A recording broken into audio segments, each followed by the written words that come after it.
नमस्कार, आपके कार्यक्रम आमने सामने में आपका स्वागत है। मैं हूं सुधांशु रंजन। कल उच्चतम न्यायालय ने एक महत्वपूर्ण फैसला दिया अरनेश कुमार बनाम बिहार में, जिसमें 498A जो कि भारतीय दंड विधान आईपीसी की धारा में प्रावधान है कि अगर किसी स्त्री के साथ क्रूरता की जाती है उसके पति या किसी संबंधी के द्वारा, तो उसमें उसे दंड होता है, 3 साल तक की सजा है। उस प्रावधान के बारे में कहा है कि बहुत दुरुपयोग हो रहा है और अगर सीधा कोई आरोप लगता है, कोई मुकदमे इस तरह के किए जाते हैं तो गिरफ्तारी नहीं होनी चाहिए, उसके पहले सावधानी बरतनी चाहिए। और 9 सूत्री जो है चेक लिस्ट दिया गया है अदालत की ओर से कि उसके बाद ही गिरफ्तारी की जानी चाहिए, क्योंकि पुलिस को अधिकार है कि सीआरपीसी की धारा 41 के तहत बिना कोर्ट के द्वारा जारी वारंट की भी गिरफ्तारी हो सकती है, बशर्ते कि उसे ये लगता है कि उसके कुछ बनाए हुए हैं प्रावधान कि वो कोई और अपराध न करे या कहीं भाग न जाए, इस तरह की बातें हैं। तो वही कहा है अदालत ने कि इसमें सावधानी बरतने की जरूरत है क्योंकि इसमें बहुत दुरुपयोग हो रहा है।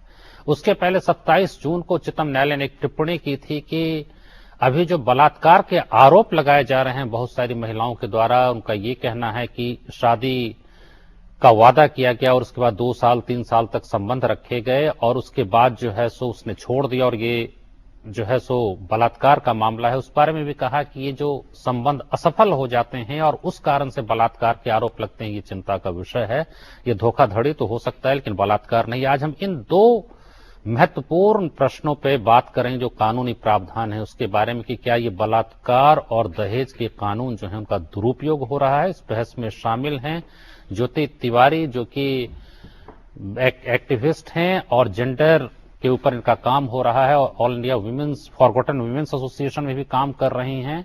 हमारे साथ हैं वर्तिका नंदा, जो कि लेखिका हैं और महिला कार्यकर्ता भी हैं। हमारे साथ केटीएस तुलसी हैं कि वरिष्ठ अधिवक्ता हैं और सांसद भी हैं, और पिंकी आनंद हैं जो वरिष्ठ अधिवक्ता हैं। आप सबका स्वागत इस कार्यक्रम में। सबसे पहले वर्तिका जी, हम आपसे जानना चाहेंगे कि ये जो टिप्पणी उच्चतम न्यायालय की आई है दोनों मामलों में, ये बहुत सारे ऐसे मामले आ गए थे उसके बाद हुआ है। जैसे कि हम अगर कल की बात करें, उच्चतम न्यायालय ने कहा अरनेश कुमार वाले मामले में कि 2012 में लगभग 2 लाख गिरफ्तारियां हुई 498A के तहत, और उसमें लगभग 25% यानी 50,000 करके वो कहता है कि 47,951 वो महिलाएं हैं। मतलब महिलाएं भी बहुत परेशान हो रही हैं। पति पत्नी में झगड़ा होता है, किसी कारण से होता है, उसको सबको फंसा दो। और ये टिप्पणी पहली बार नहीं है, इसके पहले कई उच्च न्यायालयों की भी टिप्पणी आ गई है।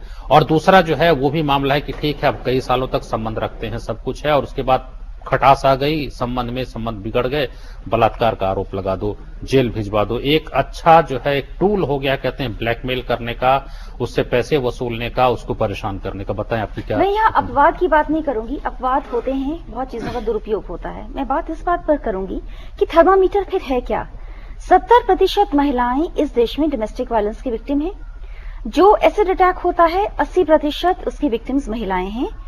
तो क्या ये महिलाएं विक्टिम नहीं हैं? क्या इन महिलाओं के साथ किसी भी तरह का क्या कोई अपराध नहीं हुआ? पहली बात। दूसरी बात, दुरुपयोग शब्द हम तब इस्तेमाल करते हैं जब हमें लगता है कि इसका उपयोग ज्यादा हो गया या फिर हमें लगता है कि औरत बोलने लगी है। भारतीय समाज में अभी भी औरत का बोलना एक्सेप्टेबल नहीं है। जहां वो कह देती है उसके साथ अपराध हो रहा है, और जहां वो तय कर लेती है वो थाने जाना चाहती है, यही होता है। मैं सवाल ये करना चाहती हूं कि फिर आपके पास ऐसे मापदंड क्या हैं जिससे आप तय करेंगे कि कोई औरत वाकई में विक्टिम है या नहीं है? क्या वही औरतें विक्टिम मानी जाएंगी जिनकी लाशें बदायूं के पेड़ पर लटकी हुई मिलेंगी, या वही औरत मानी जाएगी विक्टिम जिसका बलात्कार होगा और जो जान जिसकी खो जाएगी, जैसे कि निर्भया के मामले में हुआ था?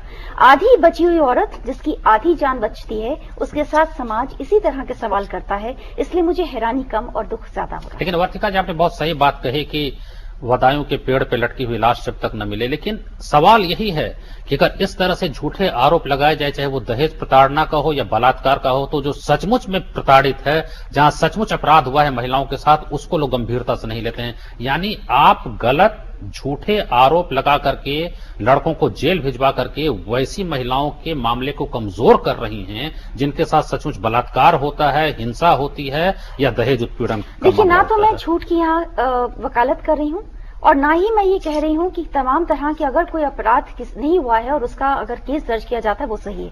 मैं इन दोनों को पूरी तरह से खारिज कर रही हूं। लेकिन मैं ये कह रही हूं इस तरह की बहस करके हमें उन विक्टिम्स को डिमोरलाइज नहीं करना चाहिए जो किसी तरह के अपराध से गुजरी हैं। हम जब ये बहसें करते हैं, हम ये बहस क्यों कभी नहीं करते कि कितनी और ऐसी औरतें हैं जो घरों के अंदर आज भी सिसक रही हैं और उनकी हिम्मत थाने जाने की नहीं हो रही।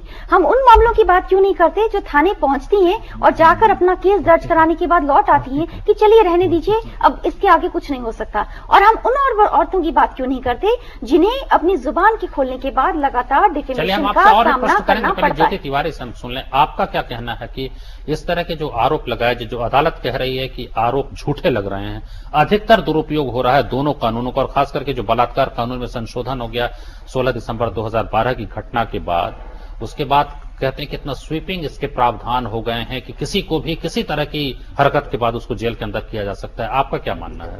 सर्वविदित है जिस तरह से दहेज के मामलों का दुरुपयोग होता है, सभी जानते हैं। जो काम सुप्रीम कोर्ट ने किया है वो एक्चुअली गवर्नमेंट को करना चाहिए था।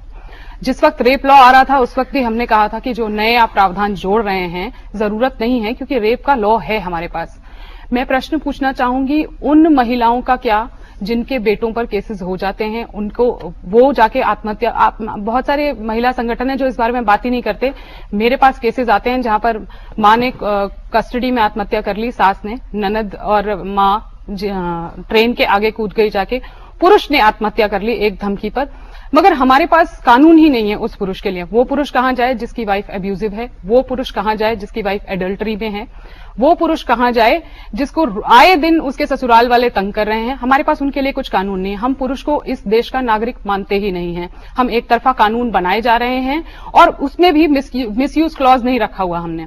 दूसरी बात यह है, हमने ये भी नहीं देखा कि जिस वक्त वो दहेज का मामला झूठा प्रूफ हो जाता है उस वक्त हम उस महिला को सजा भी नहीं देते।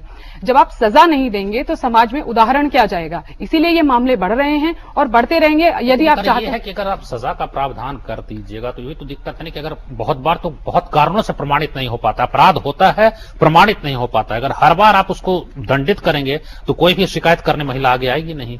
ऐसा नहीं है। जिस तरह से आप प्राइमा फेसी केस दर्ज कर लेते हैं उसी प्रकार से उस पर एक क्लॉज भी रख दीजिए, तब तो किसी ने इतना नहीं सोचा। पुरुष के मामले में हर आदमी ये क्यों सोचने लगता है कि इसका दुरुपयोग होगा? महिला के मामले में आप कभी क्यों नहीं सोचते कि इस मामले का दुरुपयोग होगा और कितने पुरुष इससे प्रताड़ित होंगे? हमारे पास कोई डेटा ही नहीं है कि घरेलू हिंसा कितनी पुरुषों पर होती है, कितने झूठे इल्जाम में फंसाए जाते हैं। हाँ, आत्महत्या का डेटा हमारे पास जरूर है जो कि साल दर साल बढ़ता चला जा रहा है। विवाहित पुरुषों का एनसीआरबी का डेटा है मेरे पास और आप देख सकते हैं एनसीआरबी की वेबसाइट पर किस तरह से विवाहित पुरुषों की आत्महत्या का डेटा हर साल बढ़ता जा रहा है और विवाहित महिलाओं का डेटा कम आ रहा है, मतलब आंकड़ा कम है। वो साफ साफ दर्शाता है कि कितना दबाव एक पुरुष के ऊपर है। मगर ना इस बात को सरकार समझने को तैयार है, ना समाज समझने को तैयार है, ना ही हमारे आसपास के लोग समझने को ये चीज तैयार है। तुलसी साहब, आप क्या मानते हैं, क्योंकि आप एक क्रिमिनल लॉयर हैं, बड़े लॉयर हैं, आपके पास जो मामले आते हैं आपका क्या मानना है कि कितने इसमें झूठे होते हैं, कितने सच्चे होते हैं और कितने हैं कि सच हैं फिर भी आरोप प्रमाणित नहीं हो पाते हैं? आपका क्या अनुभव है?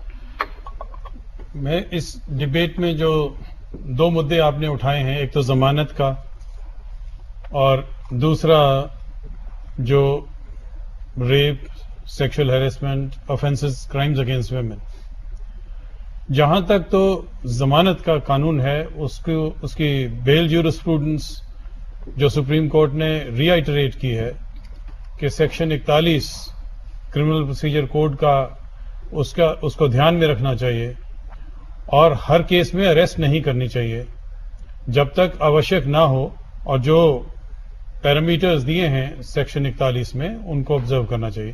पहले भी सुप्रीम कोर्ट ने बहुत बार कहा है, डीके बासु के केस में कहा है कि पावर अरेस्ट की एक चीज है, मगर पावर का एक्सरसाइज जो है वो सही तरीके से सही केस में होना चाहिए। तो इससे तो सारे मामलों का था डीके बसु 1, डीके बसु 2 में तो सिर्फ इस, अगर हम सिर्फ एक 498A और जो बलात्कार के कानून हैं उन पे अगर हम फोकस मैं ये कहता हूं, इस बात से तो मैं सहमत हूं कि 498 के केस और सभी केसेस में अरेस्ट जब जरूरी हो तभी होनी चाहिए, इन्वेस्टिगेशन के बाद अरेस्ट होनी चाहिए, मगर ये नहीं कि अरेस्ट पहले और इन्वेस्टिगेशन बाद में, जो कि पुलिस में आम रिवाज है। और ये बलात्कार का जो मामला है, जो बलात्कार का मामला है, मैं ये समझता हूं कि सुप्रीम कोर्ट को जनरलाइज नहीं करना चाहिए। ये मामले जो हैं सच्चे केस भी आते हैं, झूठे केस भी आते हैं। अडल्ट्रेशन के केसेस में ले लीजिए, कितने परसेंट कन्विक्शन रेट है।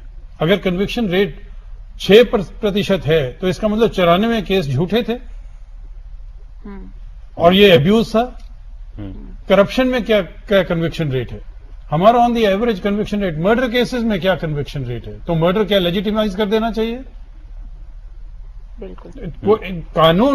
हर कानून का दुरुपयोग होता है और दुरुपयोग का मापदंड क्या है? दुरुपयोग तो वही फर्क है। लेकिन तुलसी साहब आप तो बड़े वकील हैं, एक फर्क है ना, एक कानून के दुरुपयोग से पूरा परिवार तबाह नहीं होता है।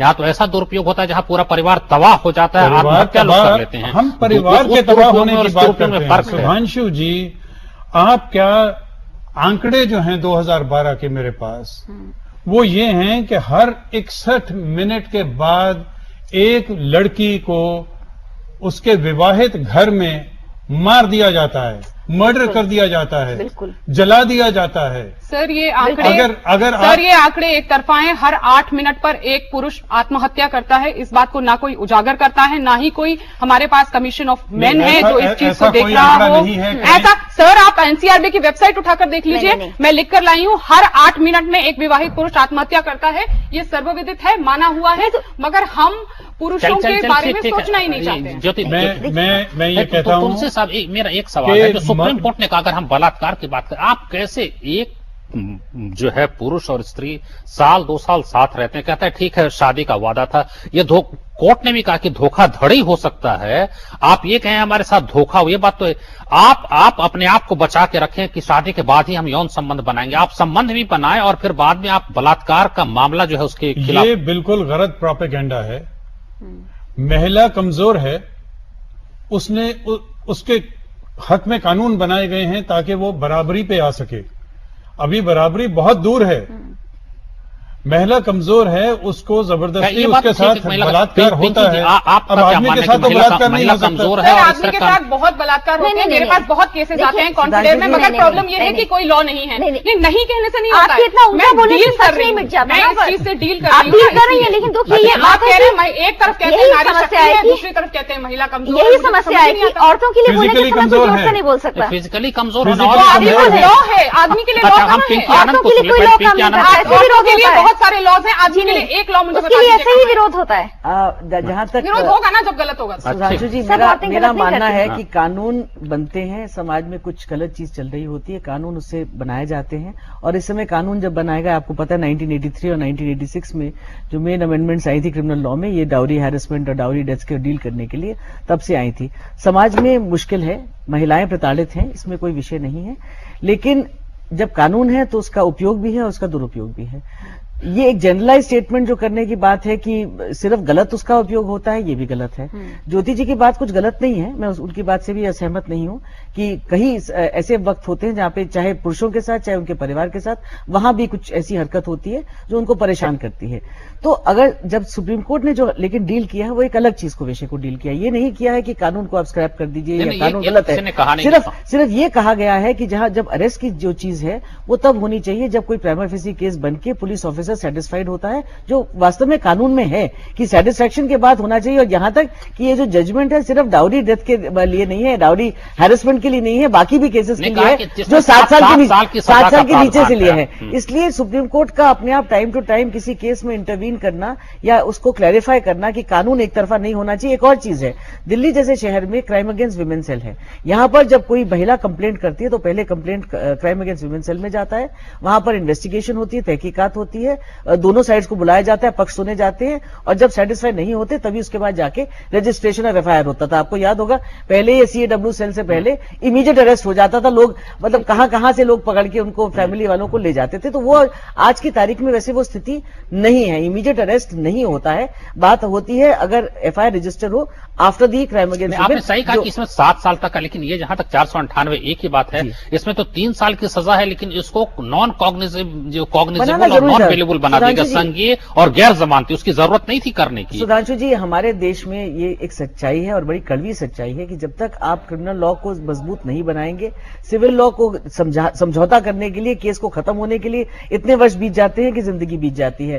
प्लस जो फाइनेंशियल मीन्स हैं वो महिला के पास नहीं होते, ना सोशल मीन्स होते, ना सपोर्ट सिस्टम होता है। क्रिमिनल लॉ एक स्टेट की तरफ से प्रोवाइडेड सर्विस है, क्योंकि अल्टीमेटली डोमेस्टिक वायलेंस एक क्राइम है। यही समझने के लिए पूरे जो कानून में परिवर्तन हुआ था, इसीलिए हुआ था। और कुछ हद तक जो सारे आंकड़े आपके सामने हैं और अभी तक चल रहे हैं, उन आंकड़ों में बहुत ज्यादा फर्क नहीं है। चाहे आप किसी भी तरीके से देख लीजिए, डोमेस्टिक वायलेंस महिलाओं के खिलाफ बार बार होती है और होती अभी तक तो रह रही है कानून के बावजूद। इसलिए ये कहना कि कानून में ऐसा प्रावधान हो या ना हो, वो तो बात नहीं हो सकती है। हाँ, अरेस्ट के टाइम की, क्योंकि अरेस्ट तो तब होना चाहिए जब अल्टीमेटली जो अक्यूज है वो कोऑपरेट नहीं करे या एविडेंस को वो डिस्ट्रॉय करने की कोशिश, जो चेकलिस्ट सुप्रीम कोर्ट ने दिया है, तो इसलिए ये बिल्कुल सही है कि आप जहां जहां दुरुपयोग होता है सुधांशु जी, वहां पर अगर प्रॉपर चेक्स एंड बैलेंसेस हो, और ये तो कानून में लिखा हुआ है, इसमें कोई ऐसी स्पेशल सर्विस रिक्वायर्ड नहीं है, लेकिन बार बार उसकी तरफ आकर्षण लाने के लिए सुप्रीम कोर्ट का एक बहुत अच्छा रोल रहा है कि ये जो रिक्वायरमेंट्स हैं इनको आप कृपा करके फॉलो करिए। एक ब्रेक ले लेते हैं, ब्रेक के बाद चूंकि इसमें और भी जो इसकी पेचीदगियां हैं कानून की और जो आरोप लगाए जाते हैं उसे कैसे निपटा जा सकता है, इस पर चर्चा करेंगे। फिलहाल एक छोटा सा विश्राम।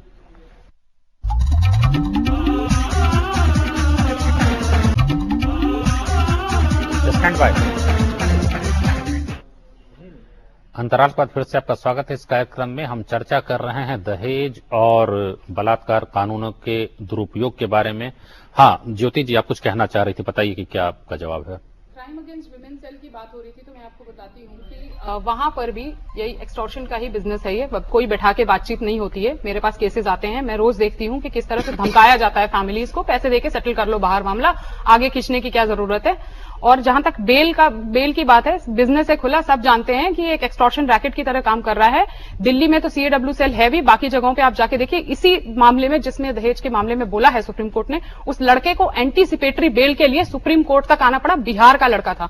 इंटीरियर में जाकर देखिए पुलिस का खौफ क्या होता है और कैसे आदमी पैसे निकालता है उससे। 41A का नोटिस कुछ नहीं आता है वहां पे, और सीधे सीधे सिर्फ एक्सटॉर्शन का बिजनेस है। मल्टीपल शादियां कर रही हैं लड़कियां। मेरे पास बहुत सारे केसेस हैं, मैं आपको साइट कर सकती हूँ एग्जांपल्स। इसका सिर्फ और सिर्फ दुरुपयोग हो रहा है और कुछ नहीं हो रहा है। यहां तक कि रेप लॉज का कैसे दुरुपयोग हो रहा है वो भी मेरे पास एग्जांपल्स हैं। प्राइमा फेसी आप पहले केस दर्ज करते हैं, लड़के को पहले आप अंदर डाल देते हैं, उसके बाद आप बोलते हैं ठीक है प्रूव हो जाएगा तो आप अपने आप ही बाहर आ जाओगे। उस आदमी की डिग्निटी कुछ नहीं है। जो 4 महीने जेल में रह के आया है, उसके परिवार में उसकी मां है, बहन है, उनकी डिग्निटी कुछ नहीं है। आपके लिए महिला केवल वो है जो जाके थाने में पहुंच गई, जिसने शिकायत कर दी। जब मां जाती है तो आप उसकी बात नहीं सुनते। मेरे पास RTI रिप्लाई है West Bengal Commission of Women का, जो बोलता है हम केवल बहू की बात सुनते हैं, सास की नहीं सुनते। कुछ दिन पहले आप एक डिसीजन लाते हैं कि ननद जो है वो अपनी भाभी पे केस नहीं कर सकती, मगर भाभी ननद पे कर सकती है। महिलाओं के नाम पे महिलाओं को बेवकूफ बना रहे हैं आप। मैं इसमें बात कहना चाहती हूँ, मुझे बड़ी खुशी हो रही है कि इस देश की पुलिस इतनी ज्यादा सशक्त हो गई। मुझे आज पहली बार पता लगा कि वो इतनी जल्दी केस दर्ज करती है। काफी चीजें मुझे पहली बार पता लगा, मुझे बहुत खुशी हुई है जानकर। लेकिन ज्योति जी, मैं एक बात ये जरूर कहना चाहती हूँ, हम एक नेशनल ब्रॉडकास्टर पर बात कर रहे हैं। ये बात हम बिल्कुल ही इस बात का सब खंडन करते हैं कि अगर कोई मिसयूज होता है लॉ का, एकदम गलत है, इसको सब विरोध करते हैं। लेकिन एक बात ये भी हमें माननी चाहिए कि तो कुछ हम, लेकिन आप कहते हैं कि उस महिला को सजा दीजिए। हम कहिए नेशनल ब्रॉडकास्टर पर कहिए कि उस महिला को जो गलत बोल रही है उसे सजा दी जाए। मैं चिल्लाकर नहीं बोल पाऊंगी। जनरलाइज स्टेटमेंट देकर हमें उन केसेस को डीमीन नहीं करना चाहिए जो वाकई में, जहां पर फीमेल्स वाकई सफर करें। दूसरी बात, जब डोमेस्टिक वायलेंस एक्ट आ रहा था तब भी इस देश में बहुत लोगों को ये आपत्ति थी कि डोमेस्टिक वायलेंस क्या है, घर में होती है। किसी ने ये भी मानने की कोशिश की, आप प्लीज बोलने दीजिए। किसी ने इस बात को महिला के नाम पे महिला को मूर्ख बना रही है। कहने दीजिए, मैं मूर्ख नहीं बना रही हूँ, आप मूर्ख बना रही हैं, सारी विमेन ऑर्गेनाइजेशन मूर्ख बना रही हैं। पहले हम ये भी मानना नहीं चाहते थे कि डोमेस्टिक वायलेंस के अंदर होती है। पिंकी जी ने अभी जो बात कही उसे बढ़ाना चाहती हूँ। ऐसा नहीं है, ऐसा नहीं है। हम जनरलाइज नहीं कर सकते कि सारे पुरुष जो है अपराधी हैं और सारी महिलाएं दुरुपयोग कर रही हैं। ऐसा नहीं होता। हम इंडिविजुअल मुंबई हाईकोर्ट में वो मामला, इंडिविजुअल केसेस पर तो पूरा लॉ चेंज हो जाता है। 1 मिनट ज्योति, 21 साल का लड़का, उसके ऊपर यही आरोप लगा कि इसने झांसा दिया, ऐसे है, हमारे साथ बलात्कार किया, बेचारा 5 महीने तो जेल में। उसके साथ तो एक मैं कुछ और उदाहरण दूंगा। और बाद में जब उसकी गिरफ्तारी हो जाती है तो लड़की जाती है कि नहीं इसको बेल दे दिया जाए। क्यों? क्योंकि हम तो दबाव के लिए, हमने उसकी वकील जो थी उसने खुद कहा कि दबाव डालने के लिए ये केस किया गया था ताकि वो शादी। मैं दोबारा से बात कह रही हूँ, अगर मिसयूज है तो दूसरा उदाहरण है, लेकिन एक 17 साल की लड़की मुंबई में ट्रॉम्बे में, वो बाहर 5 बजे माँ पिता आते हैं, नहीं है 6 बजे आती है तो कहती है हमको पब्लिक टॉयलेट में ले जाके 3 घंटे तक बलात्कार किया गया। मेडिकल रिपोर्ट आती है कोई बलात्कार नहीं, तो पता चला अपने बॉयफ्रेंड के साथ चली गई थी। ऐसी बहस तब क्यों नहीं हुई जब कल मध्य प्रदेश में एक लड़की बिना कपड़ों के 70 फीट की बिल्डिंग से उसने छलांग मार दी क्योंकि पुलिस उसकी बात नहीं सुन रही थी, उसके साथ रेप हुआ था। जब तक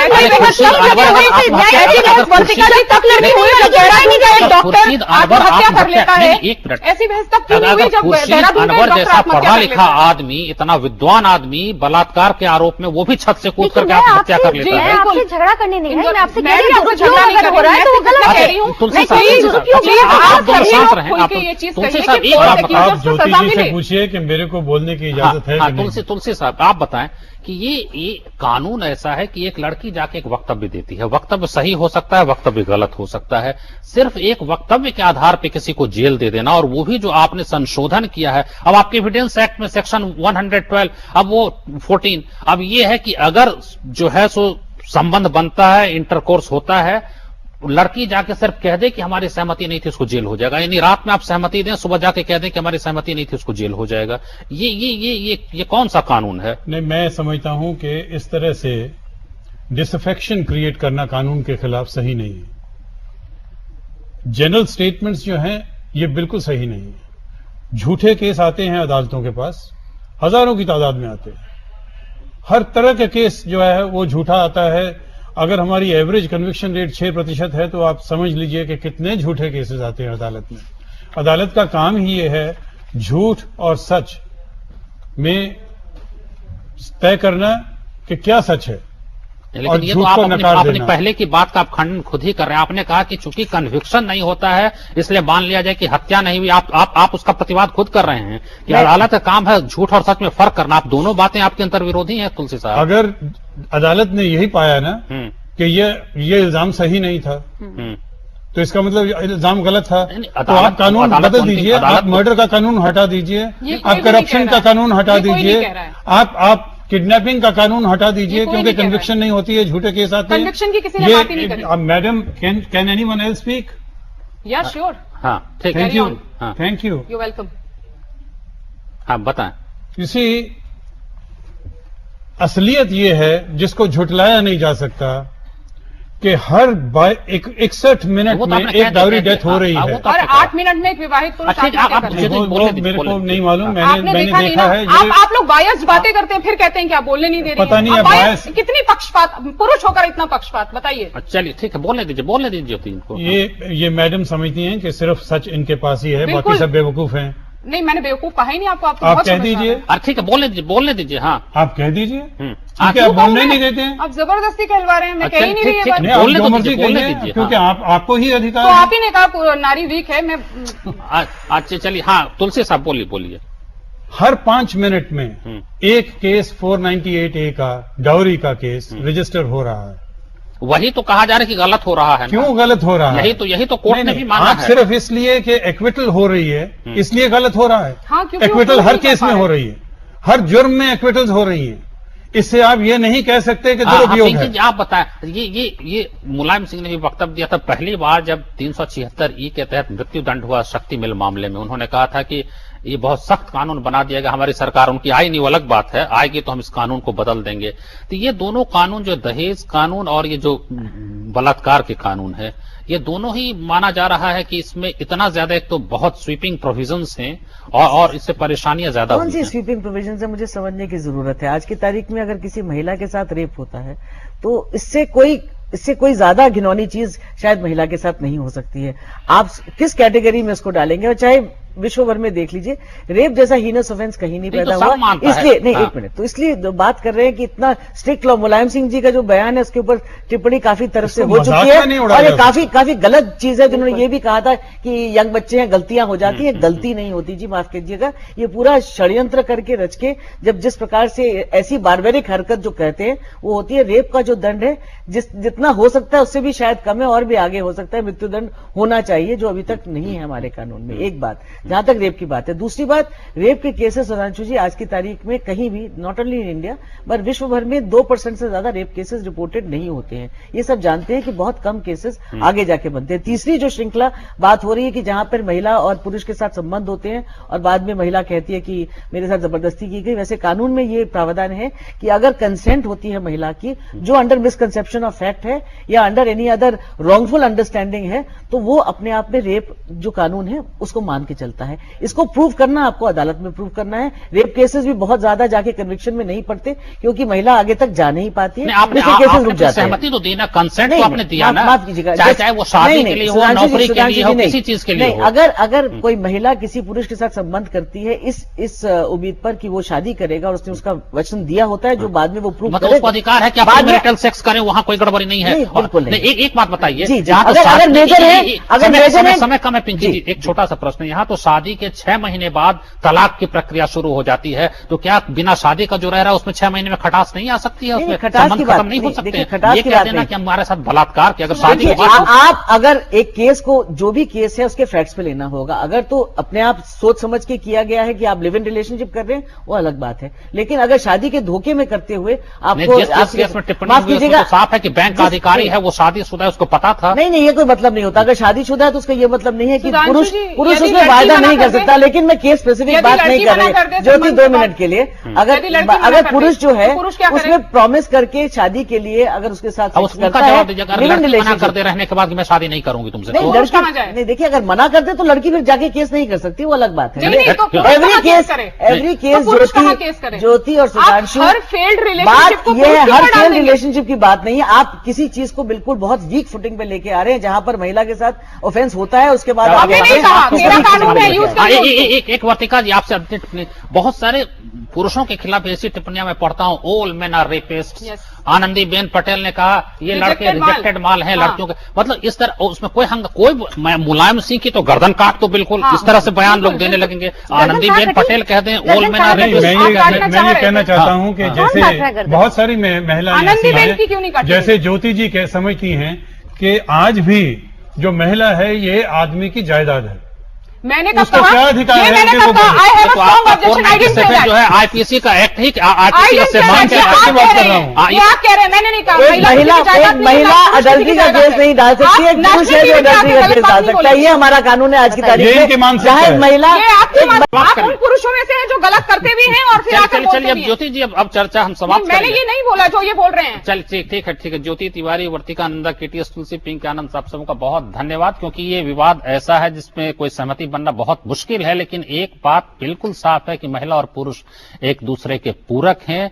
इसी भावना के साथ समाज एक जो है सो सही रह सकता है, मतलब उसमें कहा जाए कि समरसता होगी और कोई हिंसा नहीं होगी। अगर दोनों एक दूसरे का कद्र करना सीखें तभी जो है समाज आगे बढ़ेगा। आप अपने सुझाव में भेज सकते हैं yes.tdnews@gmail.com या sudhanshuranjan@hotmail.com। हमारा पता है आमने सामने, कमरा संख्या 511, टावर बी, दूरदर्शन भवन, कोपरनिकस मार्ग, नई दिल्ली 11001। नमस्कार।